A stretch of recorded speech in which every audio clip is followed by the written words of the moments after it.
começar? So let's get started. Thank you all for joining this session here. We'll have two talks, plenary talks. We'll start with Professor Eduardo Massad. He's a professor from the University of São Paulo. He's a senior scientist in the community with contributions that span over a number of topics. And today he brings this work here, mathematical models, criminal career. So please. Thank you, Daniel. Thank you for the organizer for inviting me.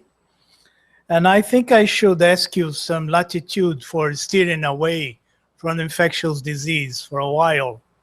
But although I have been working with modeling infectious disease for some time now, and I had to justify my job because I'm in the Department of Forensic Medicine. And then I decided that autopsy is too messy. But you don't have to worry. I have no distressing picture in my talk. I can guarantee you. And then I decided to try to apply what I have been doing for infectious disease, dynamical models, and see if it's possible to make any contribution in order to understand this kind of social phenomenon that is reaching epidemic proportion in some parts of the world, here including, I'm afraid. But before I start specifically in the model, I would like to set the stage and introduce you to some concepts. Forensic science has two components. One is called the criminalistic, which is study the scene of the crime. You see, the crime scene investigation that you see in television. And criminology, which is concerned with criminal behavior. I will concentrate all my talk on criminology.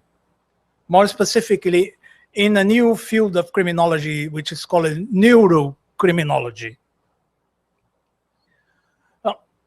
Although violence and crime is still, as I said, with epidemic proportion in some parts of the world, paradoxically, we never lived in a more peaceful time. If you compare in the history of humankind, this is the homicide rate per 100 people per year. You see, if you take today, this is non-state societies on average. You see, some of them can reach something about 500 per 1,000, per 100,000 people. You see, in the beginning of the 20th century, we have a blip here, 2 world wars. But nowadays, we see that the rate of homicides in particular is very low indeed, if you compare with the historical trends along the age. See? And this is the probability of dying by violent death. You see, at Stone Age, you had, or we had, 50% chance of being killed by another conspecific. In the last millennium, this dropped down to less than 5. Then, by the age of migration, included the conquest of the New World, we massacred millions of people along this colonization process. The 20th century and the 21st century. We're very low here in spite of all the apparent incidence of violent behavior in humankind. Here we have, in Europe in particular, this downtrend was very marked. Nowadays, there's less than 1 homicide per 100,000 people. In my own state of São Paulo, we are around 12 homicides per 100,000 inhabitants. I don't know how it's in Rio, but perhaps it's less than that. Isn't that, Claudia? And this is a comparative picture of the world champions. You see, Honduras is still first with 90.4 homicides per 100,000. The average in the world is 8.4, much lower than the historical figures. This is another comparative trend for that. So we have, as I said, we are living in the most peaceful of the times. Even though we still have problem with violence, and the violent behavior is one of the mysteries of the modern human psychology. The same thing in this, these are the two world wars, and so on and so forth. Okay, religion plays a role, of course. You know, this is, you know, a very current issue of discussion, the role of religion. Here are the major religions as they distributed around the world. And which one is the most violent? Can you guess that? Yes, you guess it. And in spite of Donald Trump, the Christian world is indeed the most violent of all. This is the average of violent death, 11.3 per 1,000. Is more than the sum of all the other religions around the world. Okay, but the basic assumption is that apart from psychopaths, I will spend some time speaking about them, between 1% and 4% of general population, nobody is 100% evil or 100% bad 100% of the time. This is a myth. See? So this Manichaeism is, you know, is anti-scientific. If you think about the stereotype of evil, okay, we tend to classify people in one end of the spectrum, complete evilness, or the other end of the spectrum. And you see, this is not what reality is all about, because, as I said, nobody is 100% evil 100% of the time. Even this stereotype, the paradigm of evil, had some moments of tenderness. He was very fond of his German Shepherd, and he even liked to, you know, tell bedtime stories for the children of Goebbels, like that. Of course, he was a narcissistic psychopath, 99.9% evil, 99.9% of the time. But even though he had some, you know, some hope, hope of goodness in him. On the other end of the spectrum, we have Mother Teresa, which is the personification of goodness. But she took pains to travel all the way from Kolkata until Dublin in the early 90s to lobby against a divorce law that was being discussed in the Irish Parliament of the time. And immediately after that, she paid a visit to her friend, Princess Diana, to congratulate her for getting rid of unhappy marriage. So that's reality. You see, complete evil, complete goodness, and shades of gray, more than 50, mind you. And therefore, anyone is perfectly capable of perpetrating the most unthinkable atrocity given the right circumstances, right? Nobody is immune to that. Any one of us, provided the right circumstances, is perfectly able to perpetrate unspeakable violence. This is the basic evidence, the first scientific study of this assumption, the classical Milgram experiment. Stanley Milgram in 1963 designed a very interesting experiment. There was one supposed subject for here, and this was volunteer students that he invited to be part of a study of pain control. And the experiment consisted in, as the experimenter order, these volunteers should apply an electrical shock in this individual. And the shock varied from a fraction of voltage to 450 volts. In fact, this was an actor. The experiment was dummy. There is no electric shock whatsoever. So actually the subject of the research was the student. And it was very interesting because the actor was very good. You see, this is the individual increasing the intensity of the shock. And what is illuminated in the experiment is that more than 60% of the students went up until the end for 150 volts. Even if they were distressed, the great majority of them obey order.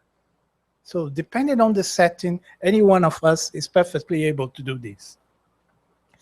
The other interesting experiment was by Philip Zimbardo, which in 1971, he designed the so-called Stanford prison experiment. He took a sample of volunteers and divided in two groups. One group would be inmates, prisoners, and the other group would be the guards. And he instructed the guards to be very fierce in the discipline. And they start to be so cruel that after some 4 or 5 days, he had to interrupt the experiments.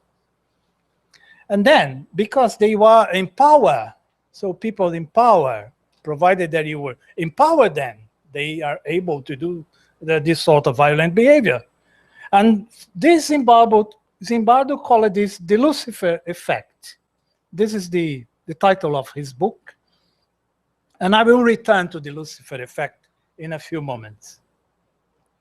Okay, and this is part of the problem that Zimbardo helped to analyze. This is the Abu Ghraib prison in Iraq. And you see, this is a prisoner receiving shock, real shock. This is not Milgram experiment. This is a real shock. And this was perpetrated by American soldiers, yes. Young people, normal, God-fearing, and they are able to do this kind of atrocities. There was, a lot of legal problem with that, but as Zimbardo said, he even has a recipe for inducing people to engage in violent behavior. There is a recipe in this book. You can consult that if you wish. This is in the primitive, or let's say non-state society. And we see that in non-state society nowadays, this is the probability of a male of the Jivaro tribe to be killed by another, more than 50%. Here we have our Yanomami. You see, this is an old Yanomami. These are scars of blows that he received along his life. This is a kind of medal for him. And he was very proud of showing that. And what is interesting is that among the Yanomami, there is a name for one who killed another individual. They are called Unokai. And this is the number of wives of one Unokai and the number of children. You see, killing other people is increasing the Darwinian fitness of them. So if you have any genetic component for violence, this will be selected for, because the culture, influence, genetic, is selecting for a gene components for violent behavior. Okay, now what are the base of this kind of violent behavior? This is the main brain structure that we will need to understand the phenomenon. The most important are the dorsal prefrontal cortex, DPC, you see, is a region here at the base of the horn, you see, and it's the setting that is responsible for conscious control of behavior, right? This is a very important part. If you have any kind of lesion or tumor or trauma in this part of the region, you have very poor control of actions. And this is the main system. You have the limbic system, which are the primitive brain. Hippocampus, where you have the memory. Amygdala, which is the brain structure responsible for emotional response to environment. And here is all the frontal cortex, which is responsible for controlled information that comes from the limbic system. So the limbic system is the first to react to aggression from the environment. So your reaction is modulated by the frontal cortex. So you have a specific connection between these two systems, the limbic system and the prefrontal cortex. Information flows in the two ways. So if you receive the information from the limbic system, you will react or overreact or underreact depending on the control of your frontal cortex. And the other way around, some people have a very integral part of a very well-preserved frontal cortex, but the connection to the limbic system is missing. You see, this is the structure that connects the two, the blue line. This is called the inferior longitudinal tract and the uncinate tract. The uncinate tract is the one that allows an individual to receive the information from the limbic system and react or not against it or for it. Okay? The problem is that there is one part of the population with this uncinate tract is missing or is defective. So these people has perfect control on their behavior, but they do not react to the limbic system. They are called the psychopaths. Here you have three kinds of brain scan. This is called positron emission tomography. This is the normal brain. This is the brain of a serial killer. And this is the brain of a single murder. This is the so-called uncontrollable murder. You see that the frontal cortex is not well preserved as this one. This is a normal individual. This is one psychopath serial killer. And you see that because the majority are males, his frontal brain is working very well indeed. But in this uncontrollable murder, you see that is very poor activity in the frontal cortex in here. And this is a very famous case. This individual was called Donta Page, you see, and he, an African-American, very violent guy, and he killed a white girl. And he was sentenced to the death penalty. At the time, one very interesting individual called Adrian Rain convinced the judge to carry out the brain scan of this individual. And he demonstrated that, you know, this is the brain scan of a normal individual, and this is the brain scan of Donta Page. And Adrian convinced the jury that this individual has no control over his action. He was responsible for his acts. He was able to understand what he was doing and that this was wrong, but had no control for the action. So he managed to commute the sentence to life without parole. But, you know, this is coming very slowly to the tribunals nowadays, but it's still in the very early beginning. And this is a very controversial subject yet. All right. Well, probably one of the first attempt to apply mathematics to conflicts was a very simple situation that I think you may have come across. The prisoner's dilemma. I think everybody knows the prisoner's dilemma, so I will not spend too much time in that. This is a brain scan of people playing the iterated prisoner dilemma. You see here we are able to identify the areas in which you have cooperation behavior and competition behavior. Quite different areas of the brain. This is the so-called, this is one competition that a guy named Axelrod carried out in the late 70s. And the competition was you design a computer software to play the prisoner's dilemma. And the winner was the so-called tit for tat, in which you start by cooperating and do every movement that the opponent do. So we start by cooperating, and then you repeat exactly what the other opponent is doing. Now, the basic idea is to study criminal careers. This is not new. This was started by the group of Professor Farrington from Cambridge University. This is the title of their related book, explaining criminal careers, in which they try to apply dynamical models to explain the criminal career of individuals in the UK. They work for many years with secondary data, because the UK has a very good database on criminal behavior and convictions rate and so on. And they were able to identify two different cohorts. You see one that is persisters, and the other that is one that is persisters, and the other they are desisters. You see, this is the number of conviction of these two different cohorts. This is the proportion of a reconviction given previous conviction count. You see, it stabilizes around the 6 or 7 or something like that.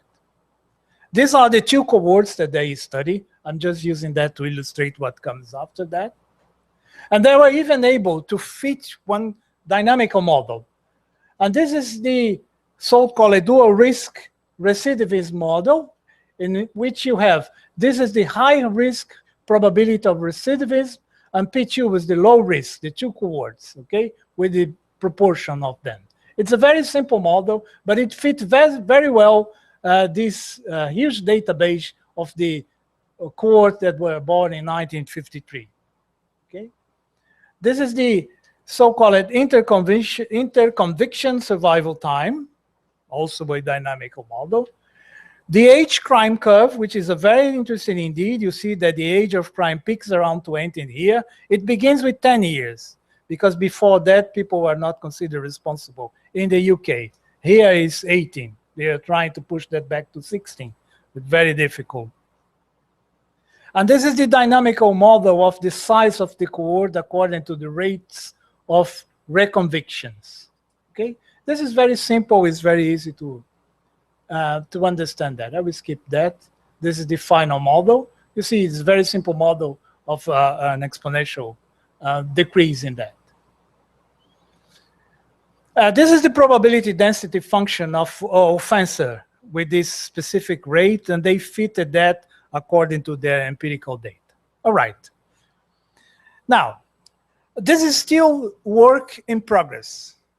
And what I'm going to show you now is an attempt to adapt what we learned with infectious disease as applied to a criminal behavior as a contagious phenomenon. Criminal behavior, of course, is a behavior. Human behavior is contagious. Everybody knows that. If one of you will start to coughing or yawning, this will contaminate all in the room. So behavior is contagious. In this particular country, criminal behavior is particularly contagious. And we have the criminal career in which the young individuals is starting the criminal career influenced by other criminals. And we have another serious problem in here, that is the contagious from inside the prison. And this is what we are trying to model. And this is the model. This is the basic framework for a criminal career. See? These are the individuals that are susceptible to a criminal career. They may be convicted. And by convicted, I mean go into jail. Because here in Brazil, being convicted and go into jail are two different things. But here, they are convicted and they go to jail. They may, desist, give up the career. They are recovered and stay out of the criminal career. They may die by natural causes or by prison-induced causes. It's a very serious problem here. And they may release and become susceptible again to get in for a second conviction, be released, a third, and so on. On average, here in Brazil, we have 5 reconvictions. So people go in and out of prison on average 5 times in a typical career, right? And we have here some parameters that are interesting and that can be studied empirically. This is what I'm calling the force of conviction, or the force of offense, the force of criminal behavior. And that's it. what are the components of that? Lambda 0 is the rate of offense that is common to everyone. We can call that the Zimbardo-Lucifer's effect. As I mentioned, any one of us is subject to a given lambda 0, given the right or wrong circumstances. Right? This is common to everyone. Of course, this may have a distribution, but on average, this is what I'm calling lambda 0. Then you have another component that is the contagious factors, which we can also subdivide in other components itself.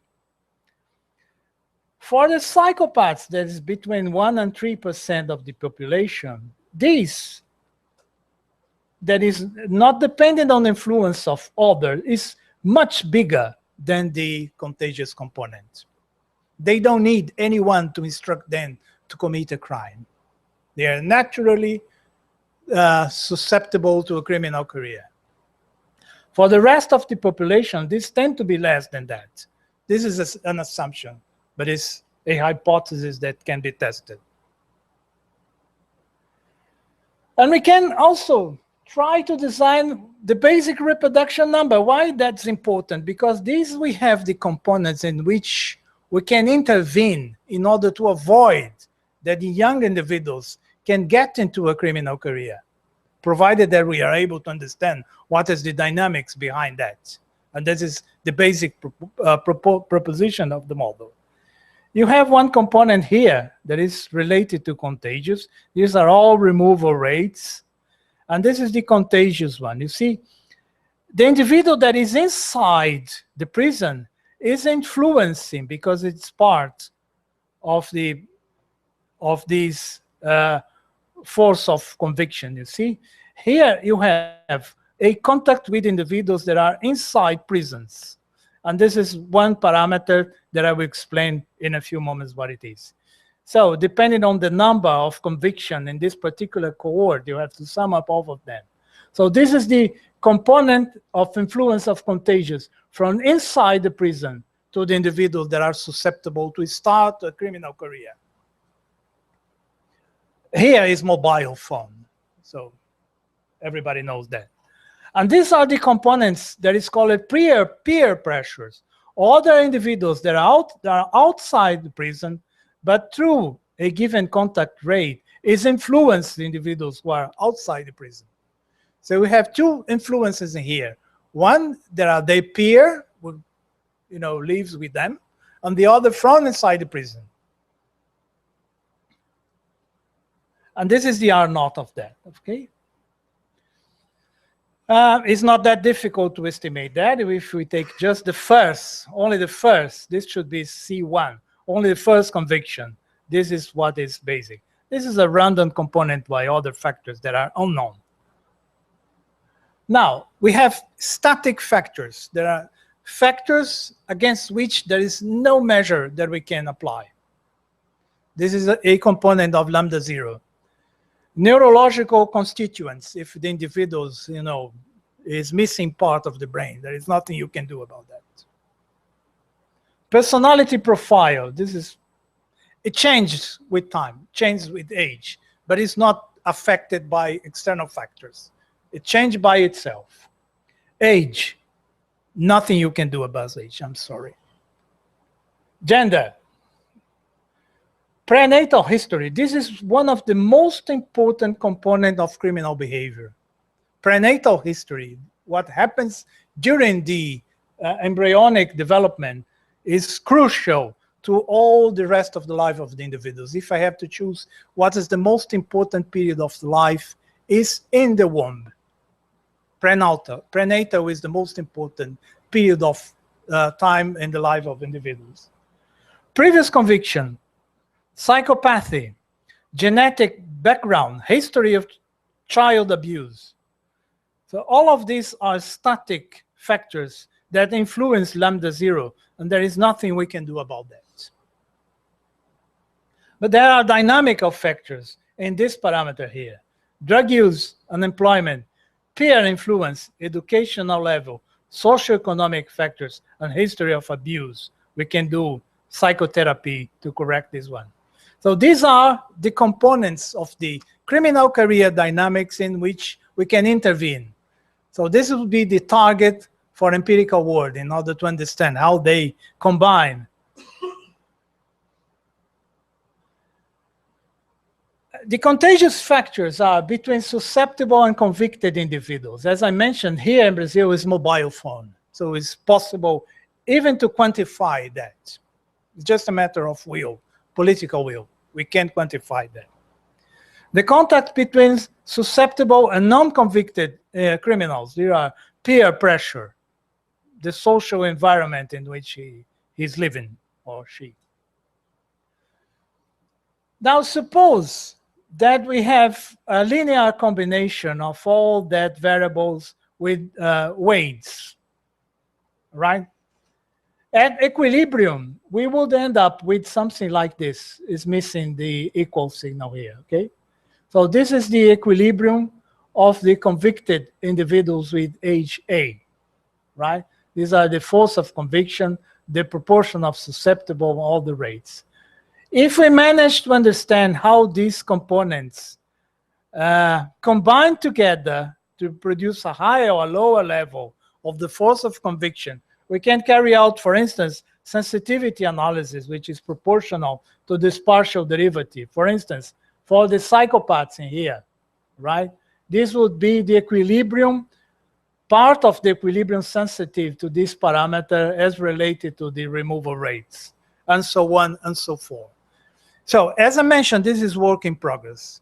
This is just the framework upon which we can design empirical studies in order to raise or to understand or to measure what is measurable in all of these components and design counter-strategy in order to mitigate a very important social problem that is criminality.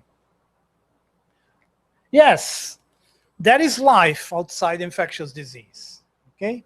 And this is just one part of the our work that we can profit from what we learn from dynamical models. Dynamical models can apply to anything that changes with time. Infectious disease is one example of that. But we have social problems, psychological problems, human behavior, criminality that changed with time, with age, and I think that we can, if we properly understand the dynamic of that, we can help to mitigate that. That's it. Thank you very much indeed for your attention.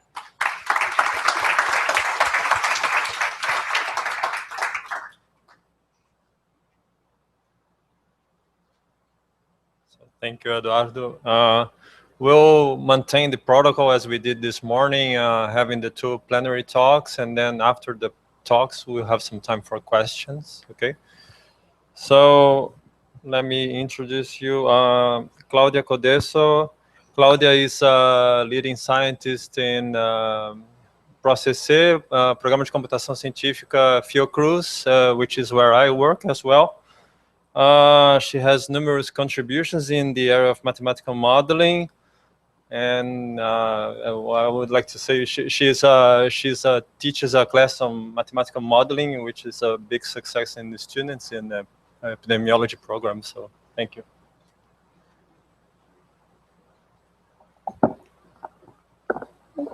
Thank you all. Thank you, Daniel. Okay, so before I start my presentation, I need to explain why I chose this topic. I'm a biologist, and I've been working on mathematical modeling since my student years, like about 15 years ago, 20 years ago.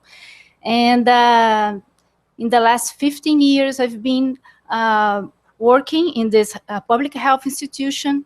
And as the time passes by, I've been shifting from theoretical models and more abstract models towards very specific problems and very applied empirical problems. And in this process, I accumulated a lot of concerns and a lot of problems in my head. So I decided to use this moment here to just throw them out and maybe feel better. So I think I chose this topic, this concept of syndemic, to represent this to represent this feeling or these ideas that I've been collecting through time. Let me Okay, let me explain. Specifically, if you go to Wikipedia and you see the definition of a syndemic, it is a concept that was coined by Mary Singer in the 90s to deal with the HIV epidemic. He's an anthropologist and works in social epidemiology. And he proposed this idea that a syndemic is an aggregation of two or more diseases in a population in which there is some level of positive biological interaction that exacerbates the negative health effects of each other. So we know this from from our mathematical biology background. We call this an interference between diseases, and we have names for this. But I found it interesting to use this term syndemic that brings a systemic feeling to this, to the disease dynamics and to epidemiology. And since then, in the last 15 years, we've seen this area increasing. So more and more models are being developed integrating more than one disease. So we have a lot of models on HIV and tuberculosis, each one increasing the susceptibility to the other, and HIV and malaria, some interesting studies, influenza and respiratory bacteria, and even other models linking diseases to risk factors such as violence. So, and this is very interesting because it brings the study of infection disease to another dimension, okay, a more social, more systemic dimension. But then, as an ecologist, I remember I have this quote from Peter Cariva from an editorial of ecology in 1994, when he said that ecologists are so focused in pairwise interactions that they create special vocabulary to describe more complex situations.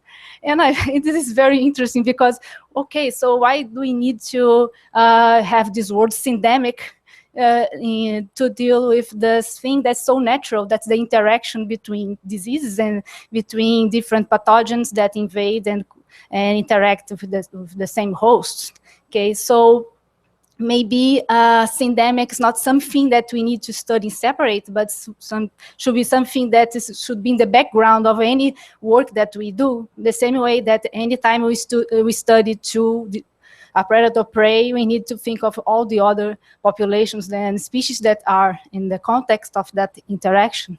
So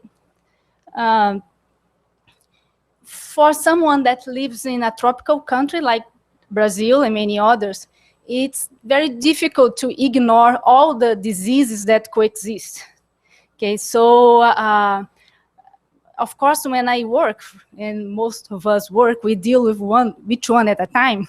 But it's difficult to ignore that there is a variety of diseases coexisting in the same space, in the same populations, and every time we try to deal with one of them, we tend to forget the others on purpose. Okay, of course, we need to simplify, but sometimes when we simplify, we lose the opportunity to think differently. For example, when we want to control a disease, when we think each one at a time, our thought go to vaccination and to disease-specific strategies. And when we look at them all at the same time, we start thinking of other approaches, like environmental-driven approaches and something that can be applied and solve many problems at the same time. And so, to have an idea, in Brazil, we have the coexistence of very old diseases like leprosy and tuberculosis, and very young diseases like Zika and chikungunya that just arrived. and they coexist in this space, and it's so complex that we generally have to separate. So it's in the public health department, we have an department devoted to endemic diseases and the other department devoted to epidemic diseases, because we tend to look at them separately, okay? So this is just to show a map of different diseases here. Of course, they do not coexist like in the same individuals, but they coexist in the same space. Okay, and this is just to have an idea. This is the distribution of poverty or quality of life in Brazil, and you see that's very heterogeneous too. So I put this here to emphasize that this distribution is both determined by the climate and the interaction between people, but also determined by the conditions that we have. And these conditions, these living conditions, they are not uniform. And depending on the scale that you look at them, they repeat itself like a fractal. So you see here, this is distribution of the Human Development Index in Brazil. So the red one is the worst and the green is good. And then this is the distribution with another color code, but the distribution of the same index within the city of Rio de Janeiro. Okay, so you see here that the distribution again repeats itself in different scales, and this reminds me of what Mercedes said in the morning, that when she was talking about urban epidemiology and the importance of looking at this different contexts of core and periphery and different spaces in the city. There is some theory on this. There is a nice paper by Domenico and Begon from 2009 when they proposed the existence of a vicious circle, where places where we have more diseases, they tend to affect the susceptibility to other diseases. So the poorest places are the ones where the nutrition is the lowest, and this increases the chance of getting infected, and then the infection increases the susceptibility to other diseases and so on. And this creates a vicious circle where you have people in poor conditions, they tend to get higher, more frequently infections. And at the population level, you can also see that areas with higher vulnerability would have the large number of cases of diseases, more parasites, and that would increase the disease prevalence as well. So this is like a vicious circle that bifurcates. So have one population with very poor health level and another one with a good one. There is some debate on this, because not always diseases interfere negatively. They can also interfere in other ways, but it's something that it's interesting to consider if you want to look at in a more general way. And you also can think that in places like Rio de Janeiro, or like here or there in the Muslim world, I don't know, where people interact a lot sometimes, you can actually have this good and poor conditions, living conditions, interacting very intensely sometimes, and then this can create some sort of meta-population dynamics that would be interesting to study from this perspective. So this is another interesting paper by Vasco et al., when they showed that diseases, when they interact, they can actually, depending on the type of interaction, if it's a facilitation, inhibitory effects, it can actually stimulate or facilitate or inhibit the introduction of other diseases. And in places like tropical countries, like here, we have so many diseases coexisting. I think it would be very important to consider the diseases that are here when considering the introduction of new ones. It's probably very important. This is a paper from our one of the first papers that I did during my initial years in the public health school, and the question then was the assessment of the risk of a yellow fever urbanization in Rio de Janeiro. And I showed this because this is a classic transportation model where we calculate the probability, the number of people arriving in a certain place, and then you calculate the probability that they arrive with an infection and that they will transmit. We introduce stochasticity and demographic stochasticity in the model. We introduce uncertainties in the parameters, and we find some probabilities for the introduction. And this is very standard model for disease introduction. But what is striking to me is that at the end, this is the probability of introduction.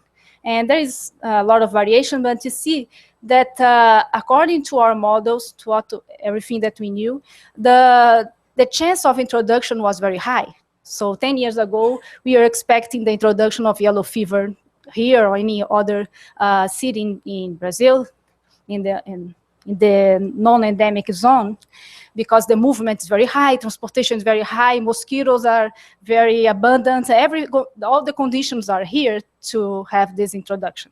But it didn't happen. And on the other hand, dengue 4, that was the virus that was not present, took almost 10 years to arrive, and then Zika virus, that the other one just arrived now, and chikungunya just arrived now. So the time between virus introduction is very long. It's not something that could be explained just by the mechanics of transportation and contact. That's something else that's going on, and it's probably the interference between these different diseases.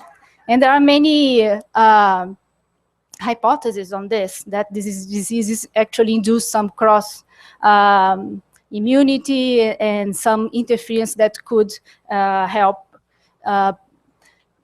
bring some resistance to the population to the introduction of new viruses.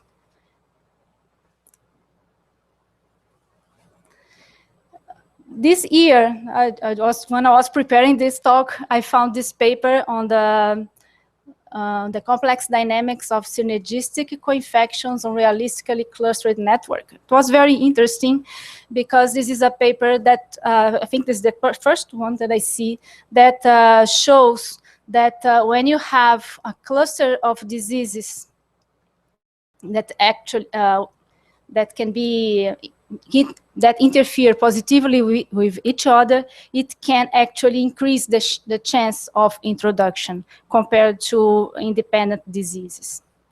So that's something that would be important to introduce in our thinking, is the existence of these other diseases that are there in the background.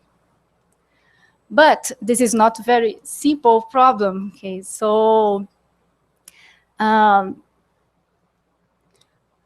when we start thinking of other diseases that coexist, they not only enter in our models, but they also enter in our data.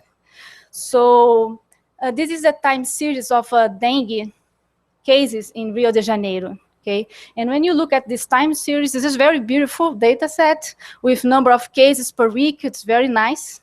Okay, but when we start opening the Pandora box and look inside to see what's inside this data, when you look at this, the disaggregated data and see what's really there that we are counting, we find a very heterogeneous and complex thing that we are actually summarizing into this nice time series. Okay, so in the last 5-6 years, we've been opening many boxes, and these boxes are, every time they bring something more weird, something more strange to us. And but I don't want to get frustrated, but I think we need to look at this in a different way and try to see and to use this data in a way maybe different from what we've been sometimes doing. Okay. When you see this data set, the number of cases of dengue in Rio, at least, or in Brazil, or in many poor countries, what we see is the result of a system, of a surveillance system that's very sensitive. The goal is to find all possible cases, all suspected cases. Okay, so in general, it will at first optimize sensitivity over specificity. Okay, we don't. So because in a surveillance program, you don't want to miss anything. You want to see everything. Okay, so but when we start modeling, we tend to assume that we are very specific. This is data that we really specific. Another thing that's important that's behind this data set is the problem of disease classification. Okay, the whole idea of having a system with a list of diseases is to help the doctor to say, okay, you have dengue. So if you have dengue, you do not have Zika. Okay, so you need to classify individuals in a very precise way. And this affects the whole diagnostic process. So if you want, you test first for dengue, and then if it's negative, and then you test for something else. Now you don't test for many things at the same time. In the past, maybe that's something that is changing, actually. And that means that we are in the hand of the decision of the doctor. So the doctor has a certain belief that will affect the decision and how to notify this. And in a place where there are many diseases coexisting, like here we have hepatitis, leptospirosis, influenza, and many other diseases, this can be very confusing. Okay. This data set also, because of the limitations of the testing that is available, about 90% of the confirmation is done by clinical epidemiological criteria. That means that the doctor looks at the patient, see the symptoms, okay, it's compatible with dengue, and then he looks around and see what's going on in the population, and then choose, okay, the most likely diagnostic. This procedure is nice for a clinical decision and for surveillance, but for modeling is a big problem because we start to introduce population level information to the individual level information. So there is a kind of a cycle. So the more you see something, the more it will appear, will show, because we have this something feeding itself. Okay. Unless we have something, some way to break this, another source of information, this will bring some unwanted patterns and unwanted behaviors that we don't want to have in the models, especially if we want to use the data as the gold standard to calibrate models and all. This is some data from Bangladesh. They had a dengue outbreak there, and they decided to test all the individuals in the laboratory. And they found that the light bar is dengue and the dark bar is leptospirosis. So most of the cases in the dengue epidemic were actually leptospirosis.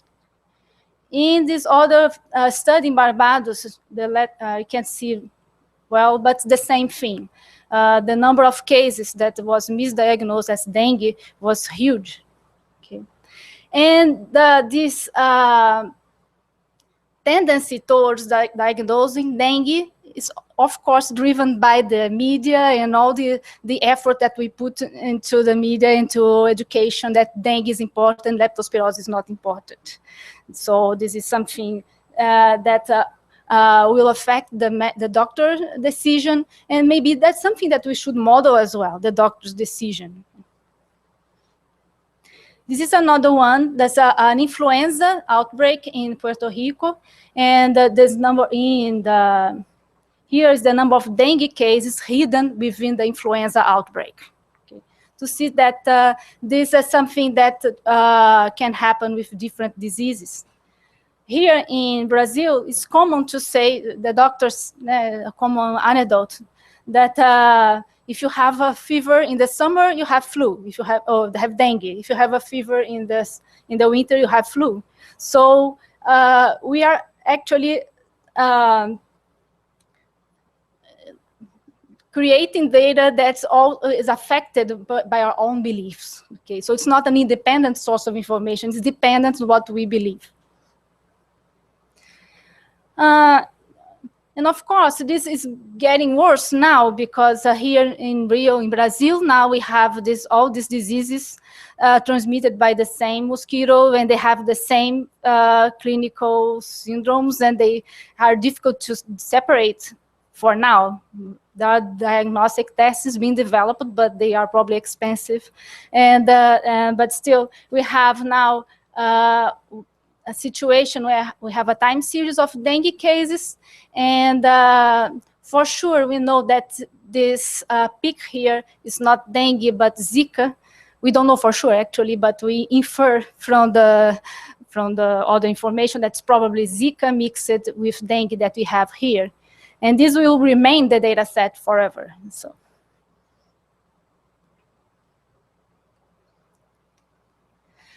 Another thing that another case occurred when we are studying this dengue epidemic here in Rio. So the dots are the dengue cases, okay, the number of notified dengue cases, and these bars, these curves are the models that we fit. It was like a climate-based model, and we showed this to the public health from the people that collect the data.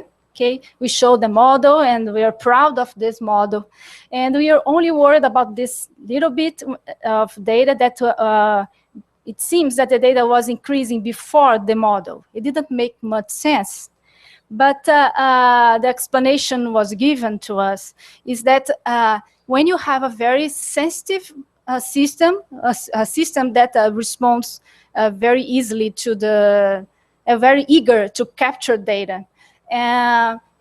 Anything that you do to modulate the capture rate will affect the result. So that's something that was discussed in the morning by Nishiura, and that's something that we see here. So we are told that during this moment, the government installed these tents in the street, and these tents are devoted to attend dengue patients.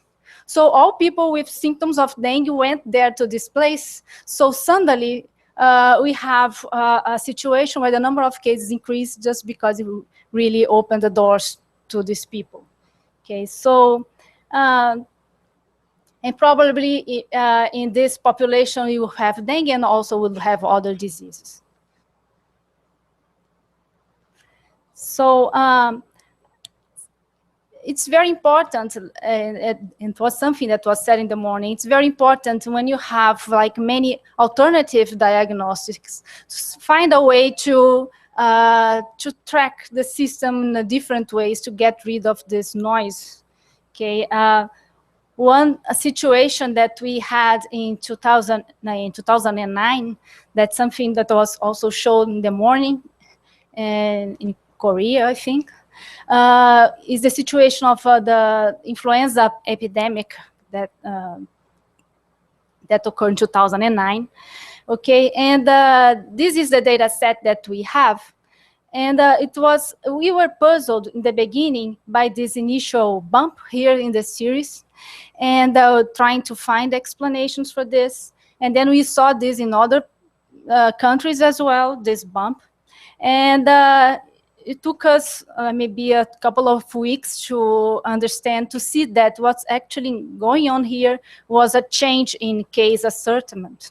So in the beginning, they were notifying both mild and severe cases. And then after a certain point, due to the huge amount of cases, they only they require only the notification of severe cases. So that changed the profile. Okay. So of course, this is an artificial thing that we can also use as an example or an experiment of the kind of thing that can happen when you have a system that have this different sensitivity. And what is interesting is that if we look at the different states in Brazil, each one has a different sensitivity. So each one has its own behavior. So to make this the dynamics of influenza comparable within the country, we need to correct for these differences. And there are some ways to correct. I think in the morning we saw one, and we applied this too.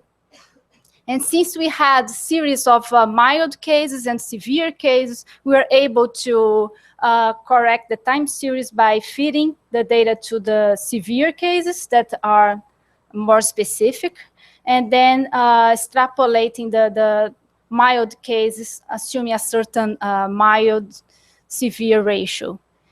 Okay, but this is very, that's the thing that we can do with this data, okay, but probably not the thing that we would like to do.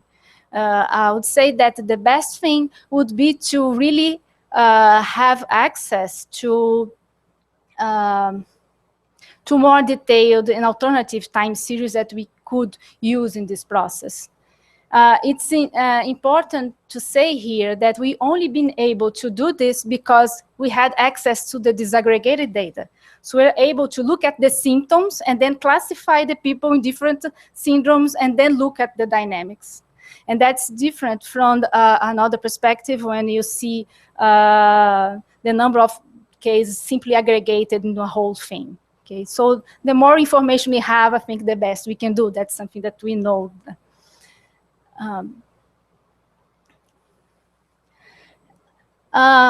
But another thing is how to introduce, how to combine these uncertainties in diagnostic within our models. Okay, so we just start some baby steps, and this is a paper that of one of my students that's somewhere there. And it is a very interesting idea because she had I'm not going to talk specifically about the model, the problem, but she had a disease that she want to model. Okay, so just a SERI model. But the problem was that she want to control the dynamics of this disease, but to control, we needed to define if a person, in this case, dog, is positive or negative. And this diagnostic is done with a test that's imperfect. It has certain sensitivity, a certain specificity. And then she introduced this uncertainty in the model by creating these categories that are the non-positive and the non-negative. It would be the observed part of the dynamics. And then she applied the control strategies, not to the whole thing, but just to the ones that are known. And with this process, we can see, we can compare what we can do when we apply a strategy to what you know and what you should know. Okay, so that's an idea of how to deal with this. But then to do this, I think this is just a first step because, of course, if you go to if you look more detailed on this diagnostic problem, we know that we can start introducing this belief system within the system, within the model itself. So, for example, it's the standard model for belief is to use this Bayes theorem, where the probability of diagnosing or having a certain diagnostic, it depends on a certain test, the sensitivity of a test, but also depends on the prevalence or the perceived prevalence of that feature in the population. So with this kind of framework, maybe we can introduce the other diseases and the other competitive outcomes within the context of SIR model and try to combine these approaches. When we look at the syndemics of this population, of this community of diseases, we can also start looking at thinking different in other ways. For example, this is a study of another student, an epidemiologist. He was working in Manaus, and he said, okay, I don't want to study a specific disease. I want to study all possible effects flooding can cause in Manaus. We tried to sell this project and nobody would want it because no, it's too complicated. Choose one disease. And so, but he was very eager to do this. So he said, okay, I'll do it anyway. So, so he started looking at all the data that all the diseases that he knew was associated with flooding, and start to model them. It was just an exploratory modeling, but still, he was trying to look at the pattern. So this is the seasonal pattern of diarrhea in this population, the seasonal pattern of leptospirosis in this population, and malaria in the same population. And this is the flooding profile. So, of course, we can look at them separately, but when you look at them together, some ideas can emerge. For example, diarrhea can change the level of vulnerability or susceptibility of individuals to malaria and to leptospirosis, and these diseases can also affect the susceptibility to diarrhea. And we can have a system here that's all driven and related to each other and associated with this flooding. And anything that we can do to perhaps improve the life of these people may actually have an effect on all of these diseases at the same time. And this is a picture of Manaus, so it's during the dry season and wet season.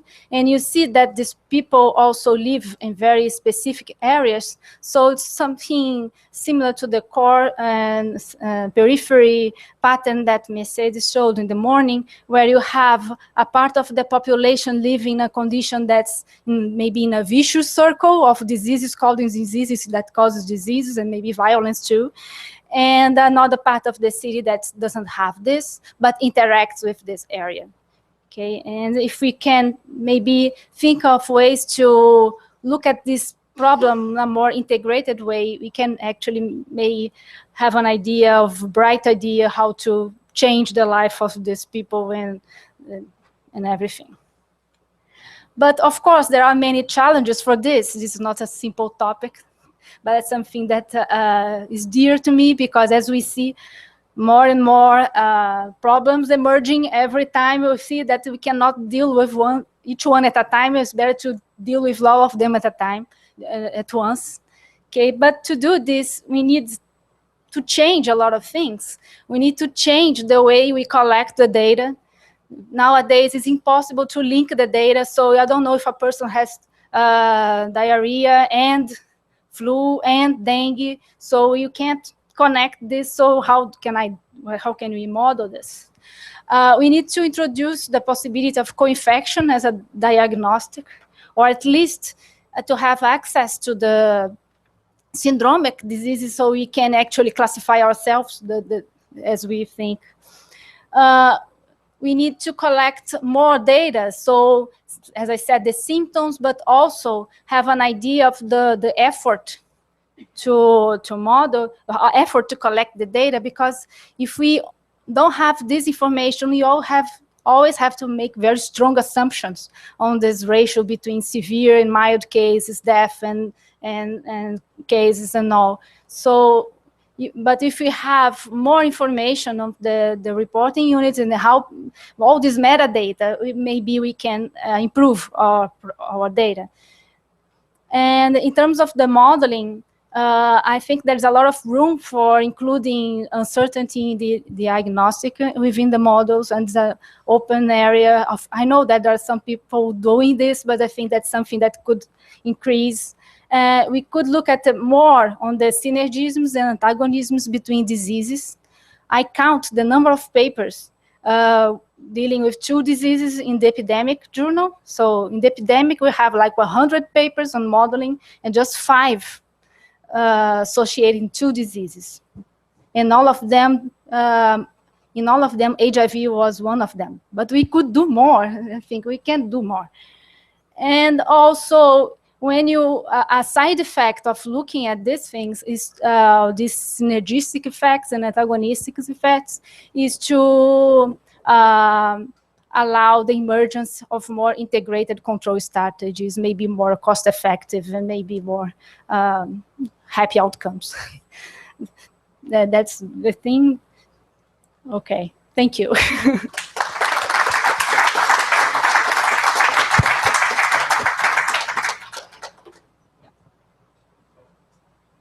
I have time for some questions for both of the speakers. Any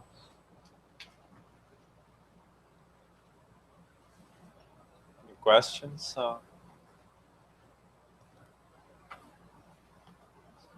Maybe I can ask Eduardo. Claudia.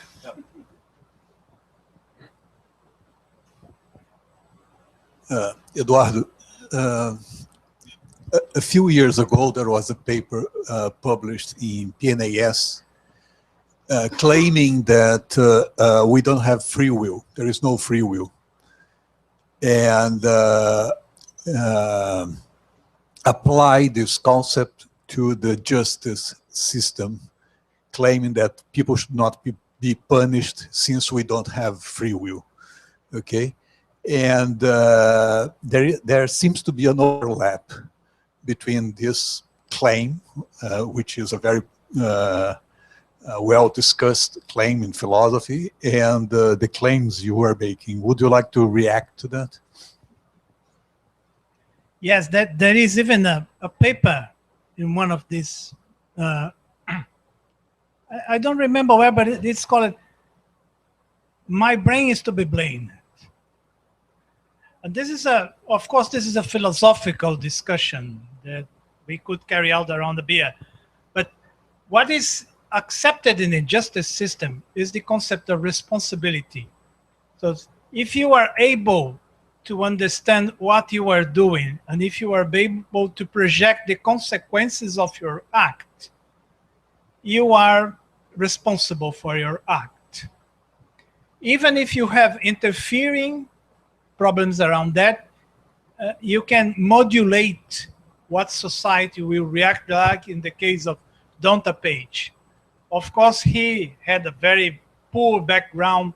He suffered a lot of child abuse, and he had a problem with the frontal lobe, of course. But he was able to understand what he was doing when he killed the girl, and he was able to project the consequences of what he was causing. So you are responsible, and of course he was sentenced to a prison and left. But Michael Gazzaniga, which is a very interesting neuroscientist who is working in the interface between ethics and neuroscience, and he discusses this in one of his books, and he makes this clear distinction between the philosophical concept of free will and responsibility, and we made it very clear. Responsibility is the key factor in order to, punish or anything that is with the justice system.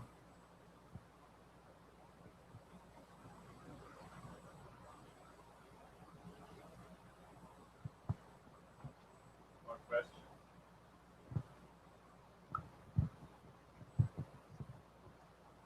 I would ask Claudia, given those multiple diseases scenario and when you have even for doctors for giving diagnosis, clinical diagnosis for, and having their the shared beliefs, I was thinking about on a Bayesian perspective, if you could use those as a prior beliefs and then having the observed data and trying to readjust to at least observe the prevalence of those multiple diseases, and maybe you wouldn't be able to well, I don't know in the individual cases, but at least for the distribution of cases, if you have any opinions on that. Well, I believe that would be the most, I think the first thing to do would be in this direction. And I think simply modeling the decision process would be interesting. And this may help us to understand better the data that we have. And it's a very interesting topic, yes. And I would say that we can act on that and maybe try to improve the awareness of other diseases, of rare diseases, and something change the belief system, the natural belief system that we evolve towards something that we can actually use better in our surveys.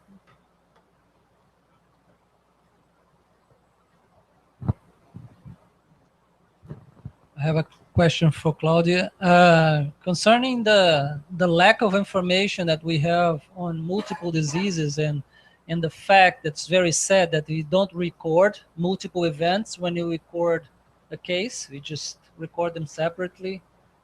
Would you think that, you know, in this very sad situation, would it be a good idea to start developing a theory for syndemics while we don't have the data, in the hopes that, you know, maybe this will motivate people to start actually looking for the data that could one day confirm theoretical expectations?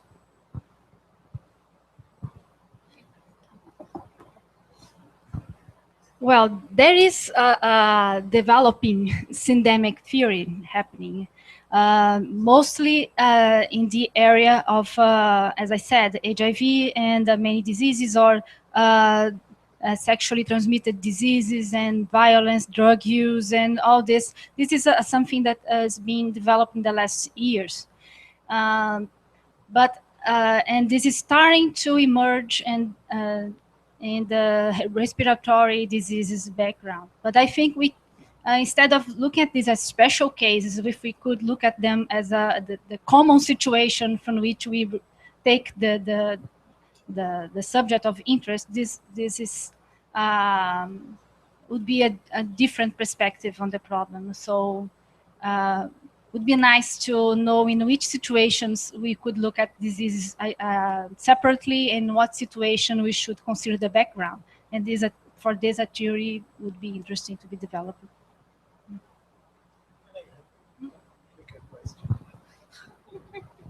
And I was thinking in a way to estimate prevalence of comorbidities. And the first idea that occurred to me was on blood banks. But the problem with blood banks is that it's a biased community. People who donate blood tends to be helped. But you have a huge amount of blood being collected in private and public clinical laboratories that could be perhaps an idea to collect data on prevalence of that, because many of those diseases leave a scar in the blood, either as IgM or PCR for pathogens or so on and so forth. I think if you manage to find the money for that, and you manage to overcome the ethical problems to have access to data, perhaps you could have a glimpse of what's going on around it. Claudia, it's more of a comment. I think it's a fascinating area. I don't have a very clear picture of where to go.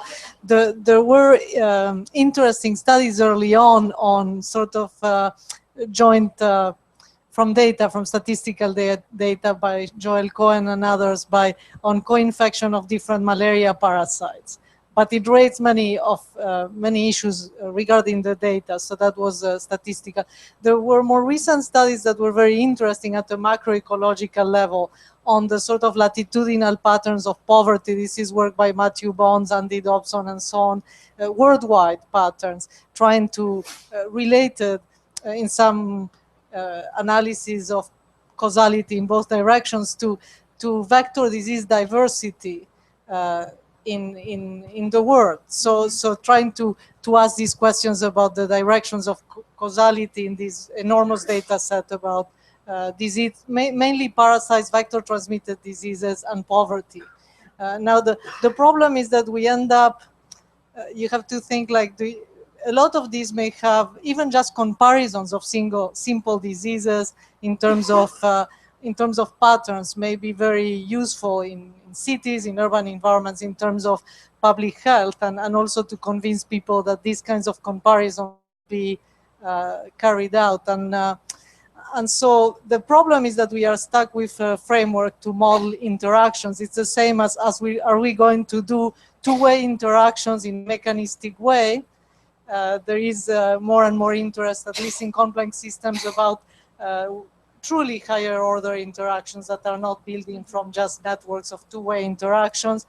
So I think the most interesting, or the ones that will be stronger effects, will be with, of course, socioeconomic factors. And then there are these models of vicious cycles, by stability, etc., with economics. But then what do you do? Basically, they had some sort of expression for M number of diseases. So you have to use some sort of SIS because you don't know what to do when you have M diseases. So I think we have a problem of the questions under representation, because in terms of two-way interactions, we have examples. But I think the most interesting problems have to go beyond that. And yeah, I think we need a different kind of model. Yeah, it's like the same situation that we see in population biology, ecology, and community ecology. It becomes a different field somehow. And also, but of course, there is a strong interaction, but it's a different scale, I think. And I'd like to just comment. I went to this meeting a few months ago on environmental epidemiology, and they were very worried about green places and how cities are organized and then built and all. And they're looking at the different diseases at the same time, more community perspective. But I heard many people saying, okay, this is beyond math. We need to look at a systemic approach. Mathematics cannot deal with this. And I was like, wow, that's something, this is not right. We can actually build a good mathematical theory for this too. So I think that somehow these communities tend to separate. And I think we need to combine and to work together. Yeah. So one question for Eduardo, another question for Claudia. Eduardo claimed that we live in the most peaceful time ever. And do you have, but on the other hand, the population of Earth has grown quite a lot. So the direct estimates from an actual number of people that die from violent death across the ages? That's the question for Eduardo.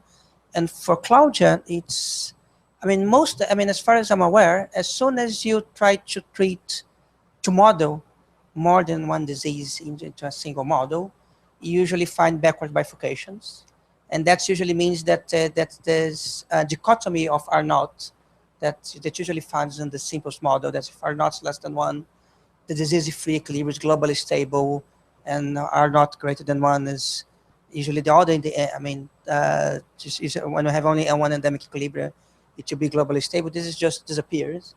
So the question is, would R0 have any meaning in this situation, in an endemic situation that we're presenting?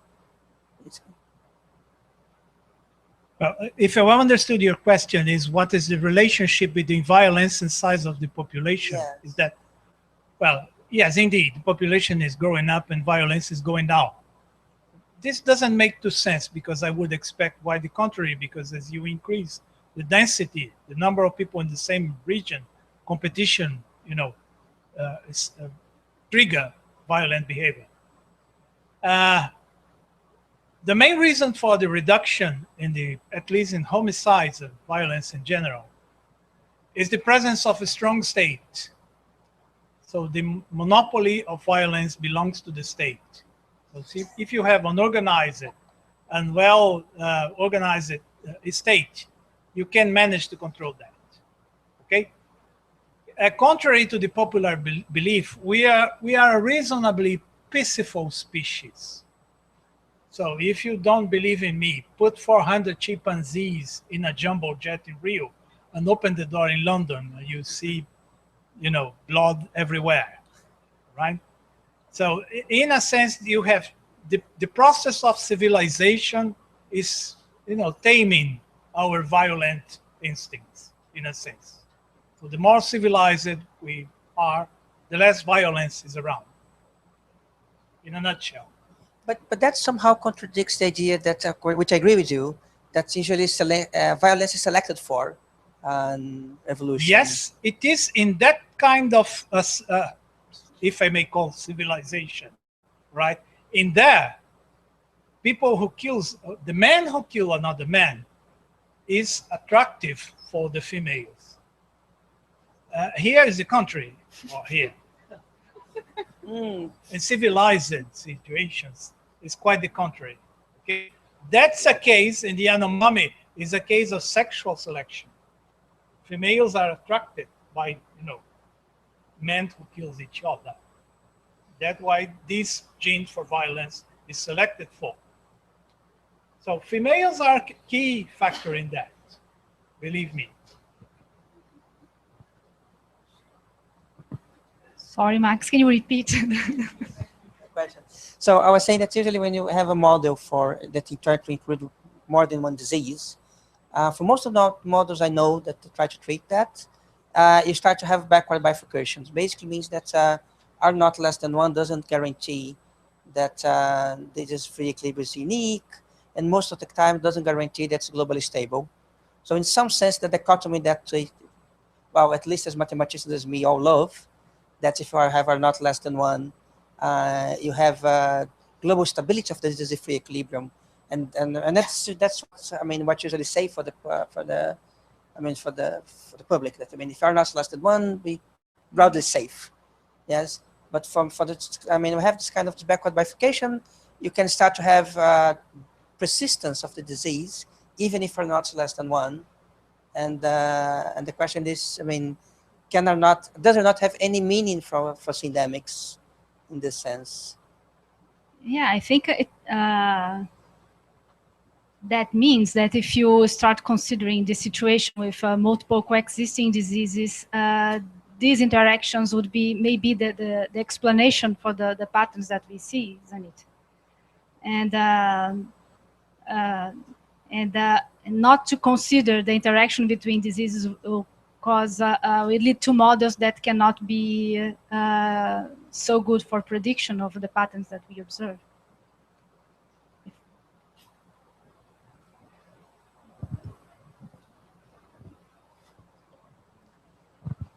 I have a question for Eduardo. I once started a conversation with a person, and so what do you do? And he said, crime. I said, whoa. but he was it turns out he was a professor of social science, so I was more relaxed. But then he was complaining about, he said, people usually just do guesswork. He thinks that, and I think that, and then people don't agree. And then I think the quantitative methods would apply nicely. So, and I'm sure there's some stuff in this area. So the question is if you, how to bridge this, if there is any gap about this methodology that we use here and what they use in the social sciences, how to bridge this gap. You know, there is even a journal that is Journal of Quantitative Criminology. So people are thinking seriously about that. There is a lot of work being doing that, okay?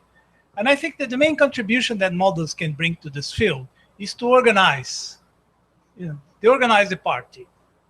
As you mentioned, much of the studies, in particular from the social science, is guesswork, because they are not trained in the scientific method. Sorry, frankly speaking, you have a hypothesis, you design an experiment, you test the hypothesis, you either reject or accept it. And it's perfectly possible to do that related to human behavior. As the variability is too large, so the sample will be large. So just a matter to having the results to do that.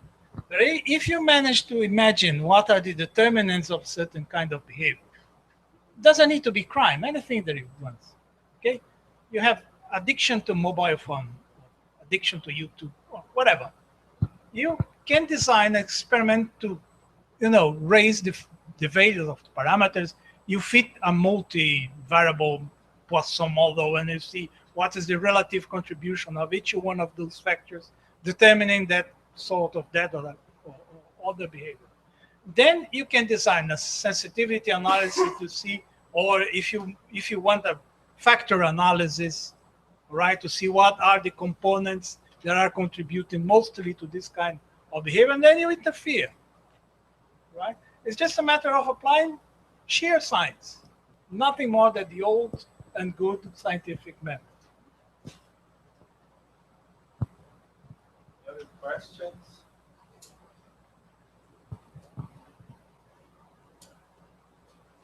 So thank you all. We'll have a coffee break, I believe, and we'll continue on the 10th floor after the coffee break with the sessions. Thank you.